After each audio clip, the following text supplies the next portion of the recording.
Hello दोस्तों, आप सब कैसे हैं? आई होप आप बहुत अच्छे होंगे और आप मस्त होंगे, तंदुरुस्त होंगे, अपनी पढ़ाई को बेहतरीन तरीके से कर रहे होंगे। अपने माता पिता के सपनों को पूरा करने के लिए आप अपने जी जान को भी लगा करके बैठ चुके होंगे, ऐसा हम उम्मीद करते हैं आप लोगों से। और आपको पता होगा कि आप सभी को इस चैनल पर जिसका नाम है, आपका चैनल का नाम है ग्रोथर अकादमी, और इस पर आप सभी का स्वागत एवं अभिनंदन हम करते हैं। मेरा नाम है दीपक कुमार, ठीक है। और इसी चैनल पर आप लोगों को हिंदी का आपका जो सब्जेक्ट है उसको बहुत बेहतरीन तरीके से हमारे एक टीचर है जिनका नाम है अंकित सर, वो ले रहे हैं। और बाकी और भी हमारे यहाँ बहुत ही अच्छे अच्छे टीचर हैं जो कि बहुत बेहतरीन तरीके से आपको सब्जेक्ट को पढ़ाते हैं। और उनका काम सिर्फ पढ़ाना ही नहीं होता है, वो पढ़ाते भी हैं और साथ में उस चीज को आपके दिमाग में फिट करने का भी काम करते हैं। आप सबको पता होगा कि आप सबने रासायनिक अभिक्रिया एवं समीकरण के पार्ट 1 को देख लिया है और पार्ट 2 को हम देखने चल रहे हैं। और आपको पता होगा कि ये मैंने जो यहाँ पर जो पीडीएफ लिया है वो मैंने खुद के बुक से लिया है, जो मैंने बुक को खुद से क्रिएट किया है। मैंने इस बुक को ऐसे क्रिएट किया है कि अगर कोई व्यक्ति बहुत ज्यादा गरीब हो, अपने बच्चों को नहीं पढ़ा पा रहा तरीके से, तो आप लोग यहाँ पर आकर के इसे यूट्यूब चैनल पर आप लोग पढ़ सकते हैं, ठीक है। तो चलिए हम क्लास को शुरू करते हैं और देखते हैं कि आज का क्लास क्या है। इससे पहले आपको थोड़ा सा ऊर्जावान करने के लिए हमने आपके लिए एक यहाँ पर मोटिवेशन कुछ क्विज लेके आए हैं, जिससे कि आप उससे थोड़ा सा मोटिवेट होंगे और पढ़ाई में बेहतरीन तरीके से मन को लगा करके पढ़ाई करेंगे। तो ये देखते हैं कि हमारे पास आज का जो क्विज है वो क्या है। तो ध्यान दीजिएगा, आज का क्विज आपके सामने दिख रहा है कि अगर अपने जीवन की तुलना किसी के साथ नहीं करनी चाहिए, क्योंकि आपको पता होना चाहिए कि जो सूर्य होता है और चंद्रमा होता है उसके बीच कोई तुलना नहीं होता। क्यों? क्योंकि जब जिसका वक्त आता है वो चमकता है। कहने का मतलब यह है कि कभी भी आप दूसरे से तुलना मत करो। क्यों नहीं करेंगे? क्योंकि भाई साहब जैसे मान लो कि इंसान तुलना करते हो सबसे बढ़िया है, सबसे अच्छा है, ऐसा नहीं। आप भी अच्छे हो सकते हो, उसके लिए आपको क्या करना पड़ेगा, आपको वैसा मेहनत करना पड़ेगा, तब कर पाएंगे तरीके से, ठीक है ना। ऐसा नहीं कि सूर्य कभी चंद्रमा का समय ले लेता है, चंद्रमा कभी सूर्य का समय ले लेता है, नहीं करता ऐसा, क्योंकि मुझे पता है हमारा जब समय आएगा तो मैं खुद ही चमकना शुरू हो जाऊंगा, ठीक है ना। चलिए क्लास को शुरू करते हैं और बेहतरीन तरीके से रापसी के स्टाइल में हम बहुत अच्छे तरीके से आपको समझाने का कोशिश करेंगे। और आप भी अपने दिल को थाम करके बैठ जाइए और आप भी समझने की कोशिश करिए। तो चलिए देखते हैं हमारे पास पहला स्लाइड क्या दिया हुआ है। आप लोगों ने अभी तक पढ़ा था लगभग अपचयन क्रिया और उपचयन क्रिया, यहाँ तक हम लोगों ने पढ़ चुका था। अब उसके आगे की चीजों को हम लोग आज देखने वाले हैं। तो आपको यहाँ पे पता होगा कि हम लोग पढ़ रहे हैं किसके बारे में। तो हम लोग पढ़ने वाले हैं आज ऊष्माक्षेपी अभिक्रिया के बारे में। किसके बारे में पढ़ने वाले हैं? ऊष्माक्षेपी अभिक्रिया के बारे में पढ़ने वाले हैं। तो आपको पता होगा कि ऊष्माक्षेपी क्या होता है। ऊष्माक्षेपी का मतलब कि ऐसी अभिक्रिया जिसके होने के दौरान ऊष्मा का बर्बादी होता है, मतलब ऊष्मा उत्सर्जन होता है, उसी को हम क्या बोलते हैं? उसी को हम ऊष्माक्षेपी अभिक्रिया कहते हैं। और आपको स्लाइड पे दिख रहा होगा कि ऐसी अभिक्रिया जिसमें अभिक्रिया होने पर ऊर्जा उत्पन्न होता है उसे ऊष्माक्षेपी अभिक्रिया कहते हैं।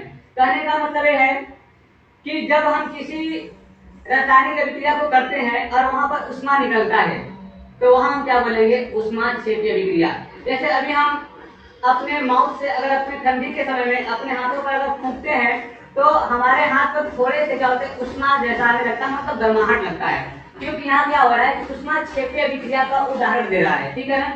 तो जैसे में क्या होगा कि Na2O प्लस CO2। Na2O का मतलब होता है सोडियम ऑक्साइड और CO2 का मतलब होता है कार्बन डाइऑक्साइड। जब ये दोनों मिल जाते हैं तो क्या बन जाता है? Na2CO3। कहने का मतलब ये आपका बन जाता है सोडियम कार्बोनेट।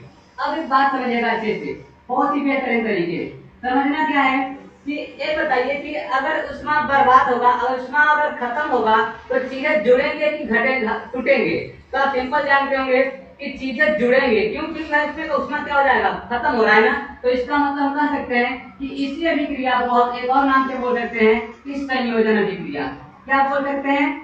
इसी को हम लोग संयोजन अभिक्रिया भी कह सकते हैं, ठीक है ना। और मैंने आपको पहले बताया था कि जब दो आपस में जुड़ते हैं तो उसे हम कहते हैं संयोजन अभिक्रिया।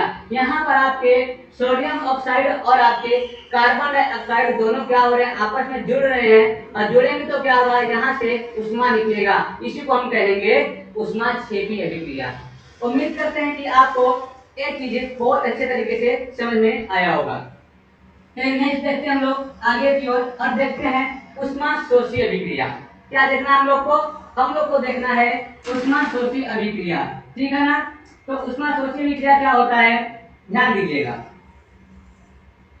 कि जब कोई क्रिया हो और उसमें ऊष्मा अवशोषित हो, क्या हो, ऊर्जा अवशोषित हो, तो उसे हम क्या बोलेंगे, उसे हम ऊष्माक्षेपी अभिक्रिया बोलेंगे।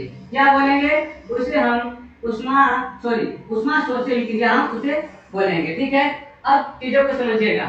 जैसे मान लीजिए कि हमारे पास क्या है, जल है। हमारे पास क्या है, जल है, H2O है।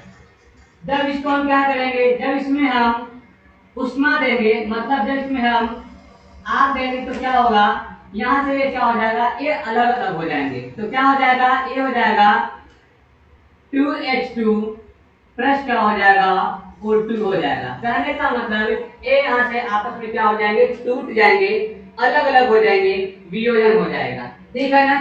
तो क्या हो जाएगा, टूट जाएगा, अलग अलग हो जाएगा, और आपका क्या हो जाएगा, वियोजन हो जाएगा। इसी को हम क्या बोलेंगे, ऊष्माशोषी अभिक्रिया। देखिए क्या लिखा हुआ है यहाँ पर कि ऐसी अभिक्रिया जिसमें अभिक्रिया होने पर ऊर्जा अवशोषित होता है उसे ऊष्माशोषी अभिक्रिया कहते हैं। यहाँ पर क्या होगा, यहाँ पर आपके जो है कि ऊर्जा क्या होगा, अवशोषित होगा, उसी को हम क्या बोलेंगे, उसी को हम ऊष्माशोषी अभिक्रिया कहते हैं। देखिए कैसे, ध्यान दीजिएगा। यहाँ पर क्या है, यहाँ पर आपके पास Na2CO3, वही चीज उसी को हमने जस्ट विपरीत करके बनाया है कि यहाँ पर क्या हो जाएगा, सोडियम कार्बोनेट। और जब यहाँ पर हमने क्या किया, जब यहाँ पे हमने डेल्टा ई क्या दिया, डेल्टा ई मतलब यहाँ पर हमने ऊष्मा दिया, तो ये क्या हो गया, ये आपका सोडियम ऑक्साइड और आपके पास कार्बन डाइऑक्साइड, किसमें, सोडियम ऑक्साइड और आपका कार्बन डाइऑक्साइड में टूट करके ये क्या हो गया, बन गया। इसी को हम कहेंगे ऊष्माशोषी अभिक्रिया। चलिए अब आगे ध्यान दीजिएगा, हम लोग देखते हैं आगे जो अपने पास होगा कि अपने पास आगे क्या है, वो दिया हुआ है आपके पास हीट एंड ट्रायल विधि। ये आपके पास क्या है, हीट एंड ट्रायल विधि, जो कि बहुत ही इंपॉर्टेंट होता है। हीट एंड ट्रायल विधि ये होता क्या है, ध्यान दीजिएगा। ऐसा होता है कि इसके नियम के अनुसार हम लोग क्या करते हैं कि असंतुलित समीकरण को हम लोग संतुलित करते हैं। तो यही बात यहाँ पे कहा गया है कि इस नियम के अनुसार क्या करेंगे, हम लोग असंतुलित रासायनिक समीकरण को क्या करेंगे, संतुलित किया जाता है। असंतुलित समीकरण को संतुलित करने के लिए निम्नलिखित क्या होता है, चरणों में किया जाता है। कहने का मतलब कि जो हीट एंड ट्रायल विधि होता है, इसके अनुसार क्या होता है कि जो असंतुलित रासायनिक समीकरण होता है उसे हम क्या करते हैं, संतुलित करने का काम करते हैं, ठीक है। अब इस विधि के अनुसार हम उसको क्या करेंगे, संतुलित करेंगे। लेकिन एक बात ध्यान दीजिएगा कि उसके लिए भी कुछ यहाँ पर नियम है। उन नियम को फॉलो करने के बाद हम लोग क्या कर सकते हैं, हम लोग इसको हम लोग आगे काम को कर सकते हैं, ठीक है। अब चीजों को समझिएगा।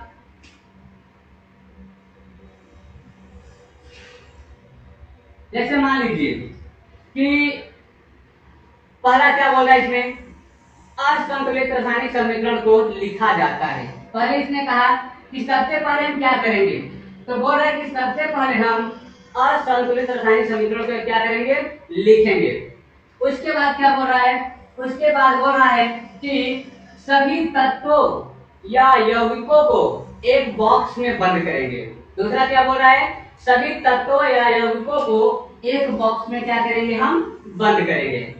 इसके बाद तीसरा बोल रहा है कि फिर क्या करना है, सभी तत्वों को गिन लिया जाता है। सभी तत्वों का हम क्या करेंगे, काउंटिंग कर लेंगे कि कौन तत्व कितने बार दिया गया है। उसके बाद क्या है कि जो भी बदलाव करना होता है, हमें जो भी बदलाव करना होता है वो हम कहाँ करते हैं, तो बॉक्स के बाहर किया जाता है। कहाँ किया जाता है, बॉक्स के बाहर भी किया जाता है। उसके बाद पांचवा क्या बोल रहा है कि अब तीर के दोनों तरफ, आपके पास आपने देखा होगा कि रासायनिक जो समीकरण होता है उसमें एक तीर लगा होता है। इसे हम कहते हैं क्या बोलते हैं, इसे हम बोलते हैं रिएक्शन ऐसे बोलते हैं प्रोडक्ट, ठीक है ना। इस तीर का इधर क्या होता है रिएक्शन, इधर क्या होता है प्रोडक्ट। उसी की बात कर रहा है कि अब तीर के दोनों तरफ सभी तत्वों को बराबर किया जाता है, सभी तत्वों को क्या किया जाता है बराबर किया जाता है। इसके बाद अब अंत में क्या होगा, अब रासायनिक समीकरण क्या होता है संतुलित हो जाता है। इसके बाद क्या होता है कि आपका जो रासायनिक समीकरण होता है वो क्या हो जाएगा संतुलित हो जाता है। चलिए आगे देखते हैं कि आगे क्या है। उम्मीद करते हैं कि आपको एक चीज बेहतरीन लगा होगा, क्योंकि भाई आपको हमने एक एक कॉन्सेप्ट को बेहतरीन तरीके से यहाँ पर डिजाइन किया है जिससे कि आपको परेशानी ना हो। क्योंकि अगर YouTube पे हमारे पास अगर कोई आए तो मैं चाहता हूँ कि अगर वो यहाँ पर आए तो लौट करके वापस ना जाए ये सोच करके कि सर ने क्या पढ़ा दिया है, लेकिन मैंने यहाँ पे वही चीज पढ़ा है जो आपके लिए वेरी इंपॉर्टेंट है और आप आगे जीवन में बहुत कुछ कर सकते हैं इसके माध्यम से, ठीक है ना। तो चलिए आगे देखते हैं हम लोग कि आगे हमारे पास क्या दिया हुआ है। यहाँ पे दिया हुआ है कि कंकाली समीकरण क्या होता है। क्या एक होता है कंकाली समीकरण और एक होता है आपका संतुलित समीकरण। कंकाली समीकरण का मतलब क्या होता है कि ऐसे रासायनिक समीकरण जो असंतुलित होता है उसे कंकाली समीकरण कहते हैं।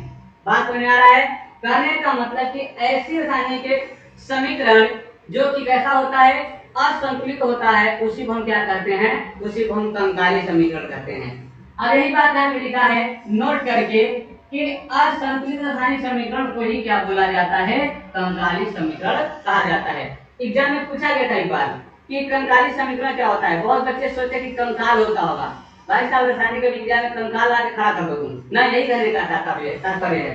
तो यहाँ नहीं ये तात्पर्य नहीं, तात्पर्य यह है कि जो हमारे पास समीकरण होगा वो क्या होगा कि उसका जो रिएक्शन होगा और उसका जो प्रोडक्ट होगा वो दोनों का जो नंबरिंग होगा, जो दोनों के जो आपके तत्वों का संख्या होगा वो अलग अलग होता है, उसी को कहते हैं कंकाली समीकरण, ठीक है। आगे ध्यान दीजिएगा संतुलित समीकरण। आगे क्या है संतुलित समीकरण। अरे होता क्या है ध्यान दीजिएगा अच्छे से। संतुलित समीकरण होता है आपके पास ऐसी समीकरण जिसमें अभिकारक और उत्पाद दोनों में परमाणुओं की संख्या क्या होता है समान होता है, उसे हम क्या कहते हैं, उसी को हम संतुलित समीकरण कहते हैं, ठीक है ना। कहने का मतलब अगर आपका इधर क्या हो जाएगा अभिकारक, इधर क्या हो जाएगा अभिकारक, अभिकारक और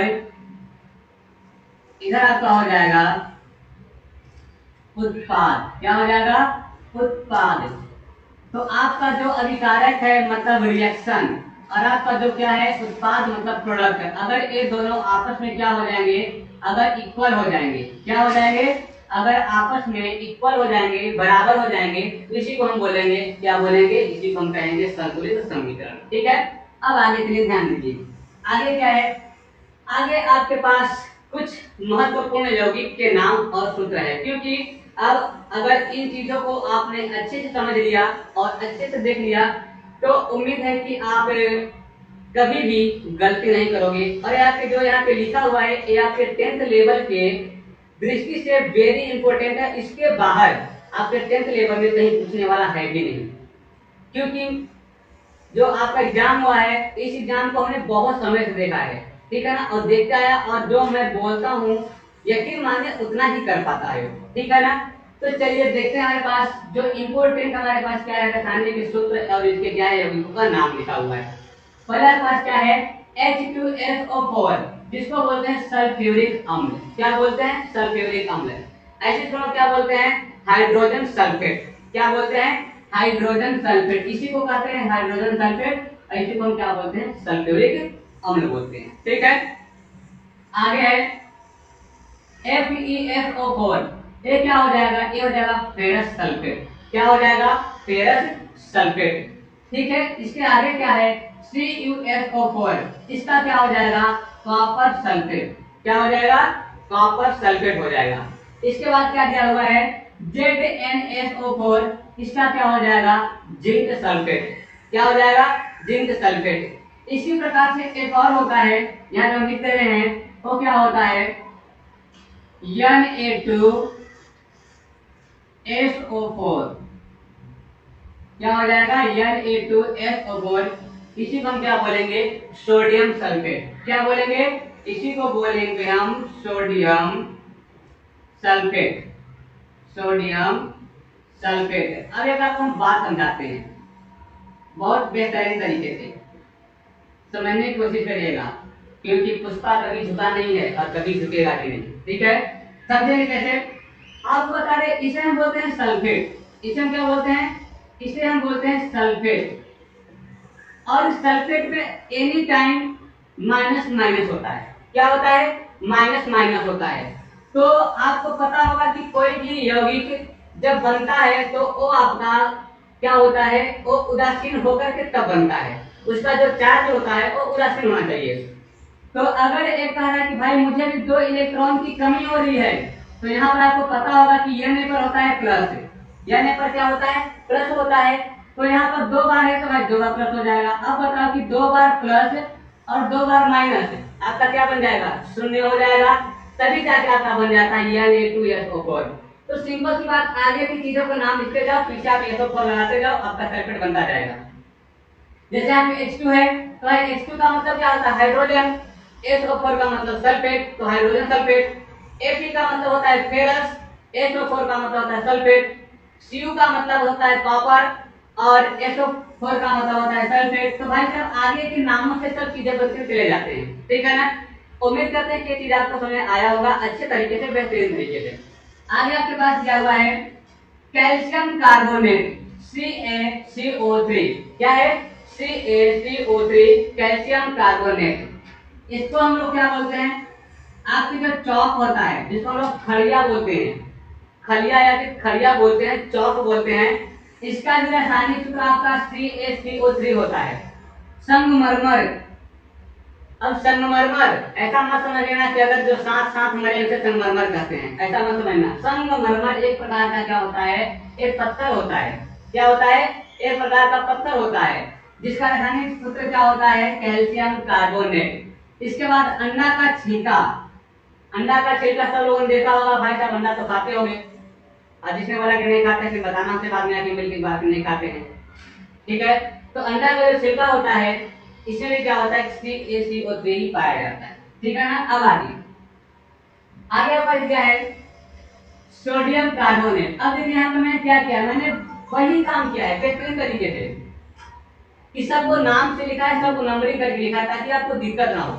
ये क्या है? Sodium carbonate Na2CO3। अब क्या होता है कि CO3 पर भी माइनस माइनस होता है। चार्ज क्या होता है? माइनस माइनस होता है। इसलिए इसे 2 पॉजिटिव चाहिए। क्या चाहिए? 2 पॉजिटिव चाहिए, तब जाकर के 2 नेगेटिव को क्या करेगा? शून्य कर सकता है।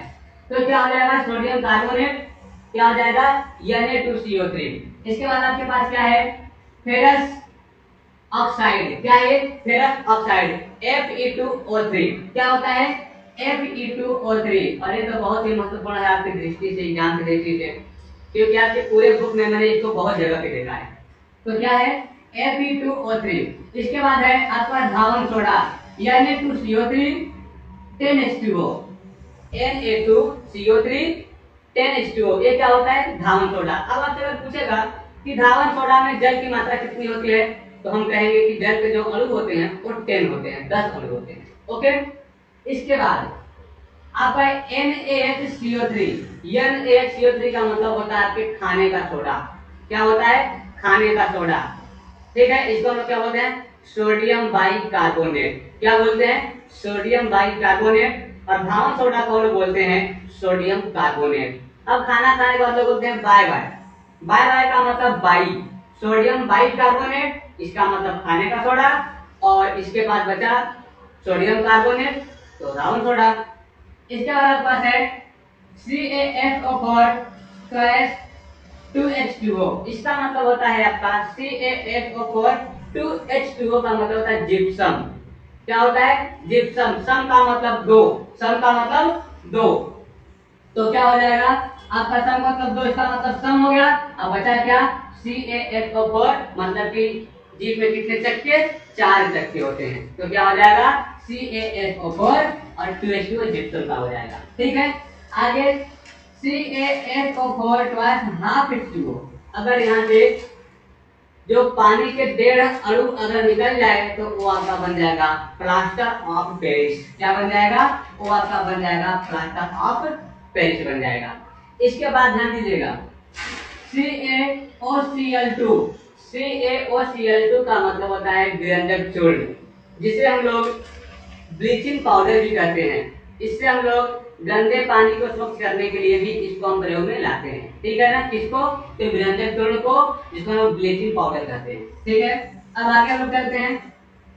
आगे अपने पास क्या दिया हुआ है कि फिटकरी का सूत्र। क्या है? फिटकरी का सूत्र, जो कि बहुत ही इंपॉर्टेंट है। और आपको बता दें कि सबसे बड़ा, मुझे लगता है कि अभी तक आपका रासायनिक अगर किसी का अगर नाम है, रासायनिक अगर किसी का सूत्र है, तो वो आपका फिटकरी का ही है। क्या है? K2SO4 Al2SO4 thrice 24H2O। क्या होता है? K2SO4 Al2SO4 thrice 24H2O। ये क्या होता है? फिटकरी का सूत्र होता है। NaCl तो लगभग सब लोग जानते हैं कि नमक का होता है। NaCl क्या होता है? नमक। और ये भी प्रबल लवण है। क्या है? प्रबल लवण है। इसके बाद H2O सब लोग जानते हैं, जल। H2O क्या होता है? जल। इसके बाद NaOH क्या होता है? सोडियम हाइड्रोक्साइड, या इसी को कहते हैं कास्टिक पोटाश। इसी को क्या कहते हैं? Caustic potash. इसके बाद HCl, इसको हम लोग बोलते हैं हाइड्रोक्लोरिक अम्ल। और आपको बता दें, सबसे ज्यादा खतरनाक अगर कोई अम्ल है तो वो आपके पास HCl है, ठीक है। इसके बाद K2SO4 पोटेशियम सल्फेट, क्या हो जाएगा? Potassium sulphate.